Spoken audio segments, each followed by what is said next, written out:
Welcome to the So Social Radio Show. I'm your host, Richard Martin, along with my amazing co-host, Cheri-Martin, and we are the WCN Interactive Team, business growth, marketing, and social media strategists, helping you to dream it, plan it, build it, and most importantly, successfully do it. Yes, for growth, prosperity, and success. And each Wednesday at 12 noon, right here on TalkNetworkRadio.com, we share tips and techniques to grow you and your business, plus demystify social media and marketing for you so you can have more fun. And my favorite, more profits. Yes. And we do want to make sure we invite each of our listeners to make sure you connect with us on Facebook on So Social Radio Show. Our timeline's open. Let us know what you would like to hear topics on in the new year coming up in 2017. You know, we're all about education, and we want to make sure that we bring to you what you want to learn. We do have an amazing lineup of some great guests coming on.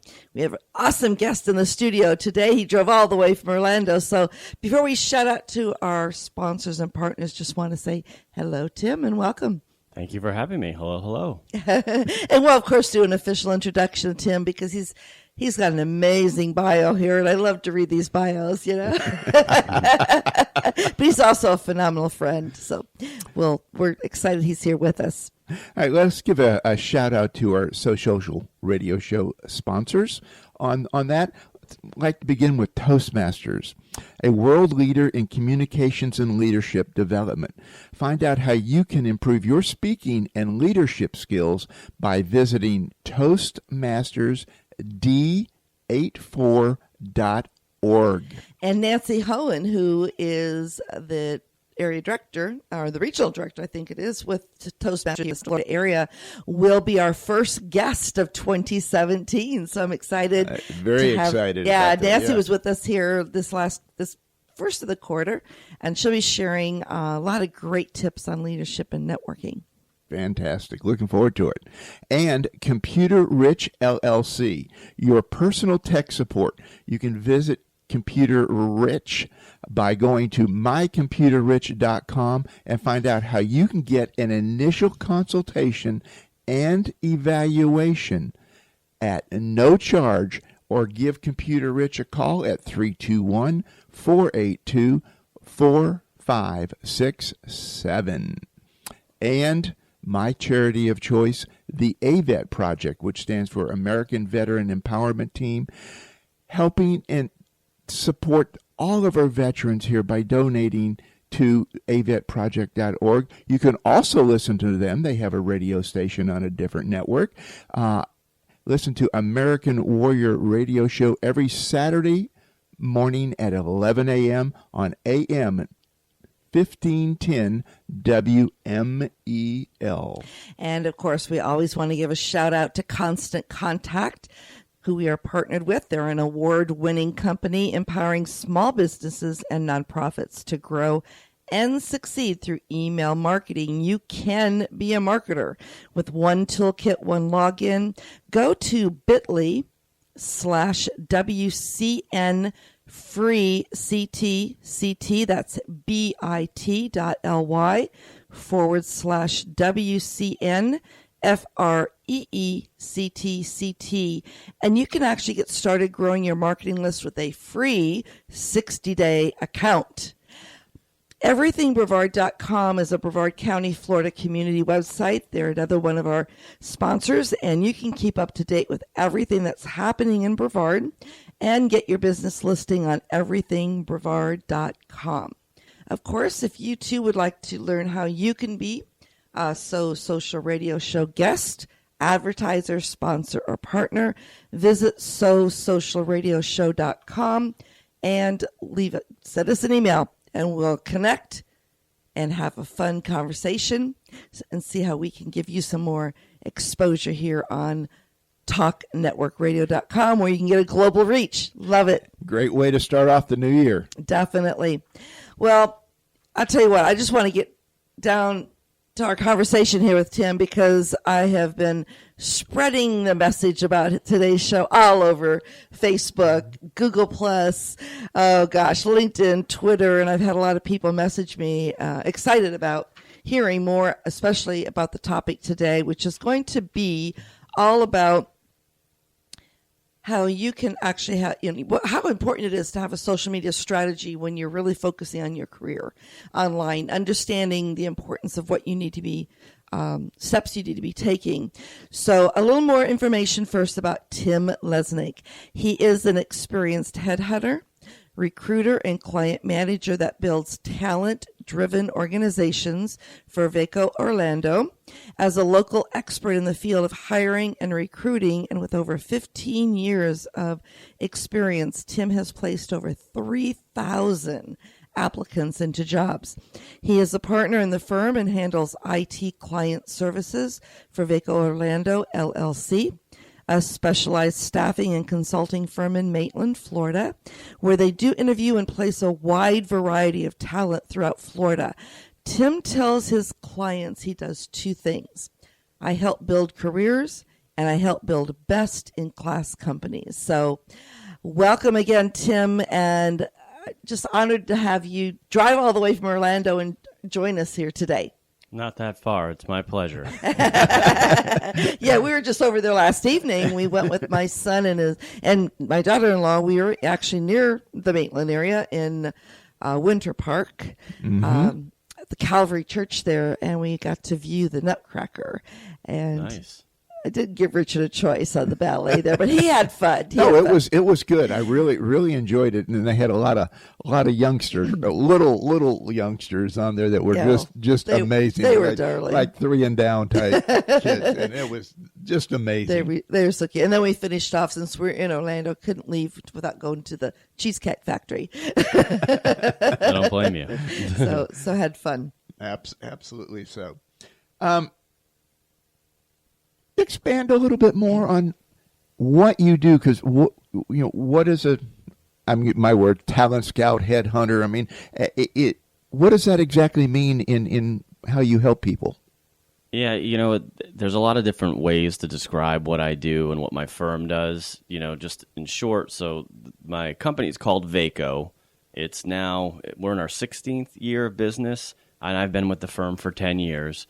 We're a $350 million firm, and we essentially provide services. We're a service-oriented firm, that handles staffing sort of services and consulting, and we do that over a number of different specialized divisions.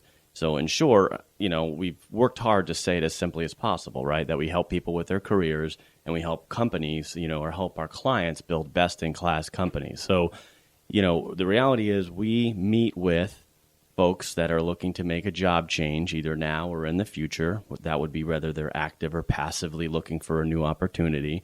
And, we build a database that spans over our 35 or so offices across the country. We even have global operations now.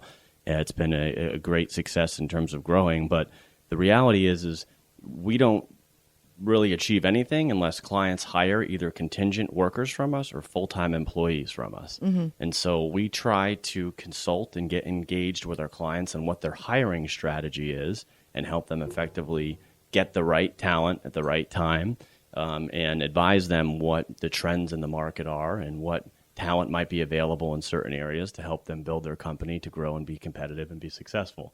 Then we also obviously do that on an individual level, because technically, you're your own brand, and you are a product to me and to people in this business, really. Yeah, definitely. It's kind of interesting to think of, people as a product. So, we're helping, I say it this way, and I could say it in a nicer way, but that we help them get out of their own way, because a lot of times I even make equation, like the analogy to dating areas of your life where, you get in your own way with the process. So we essentially try to, give them tips and tools and skills or hone their skills to make them more efficient at, interviewing, getting their resume together and presenting themselves to a client so that they can show the best that they have to offer and go from there.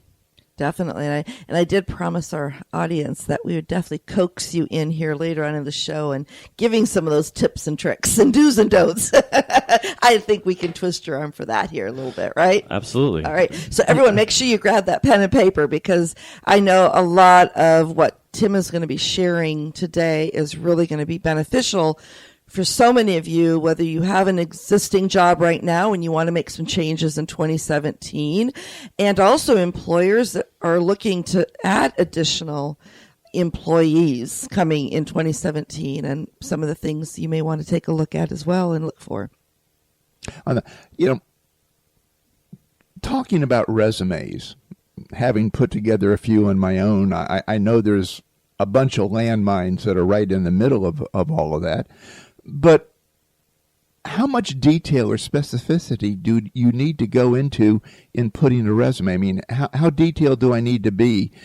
Do I do like bullet points of everything in my job description, or do I just kind of do a broad brush and wait for the interview to come?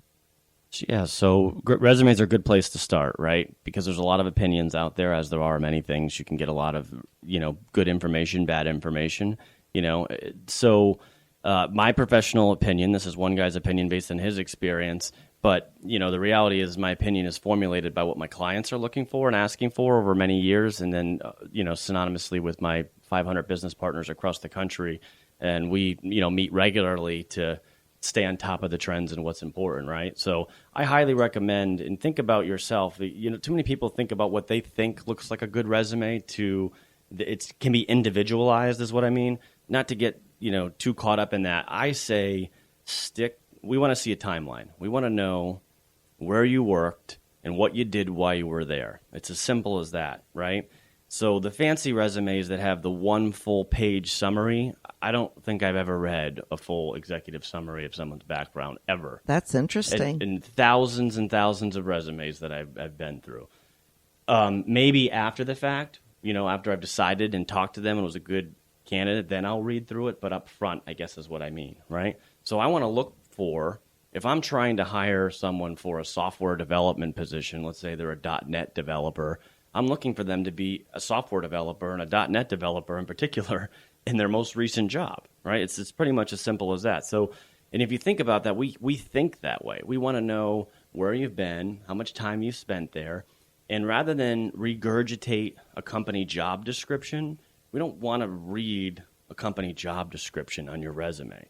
You really should have bullet points that could summarize with, do your best to quantify and qualify what is, an actual accomplishment while you were there, what you delivered, and how you accomplished it.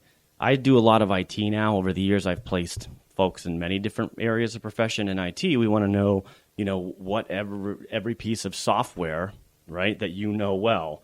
And I think just data dumping a huge skills summary on the bottom that's half a page long is also ineffective.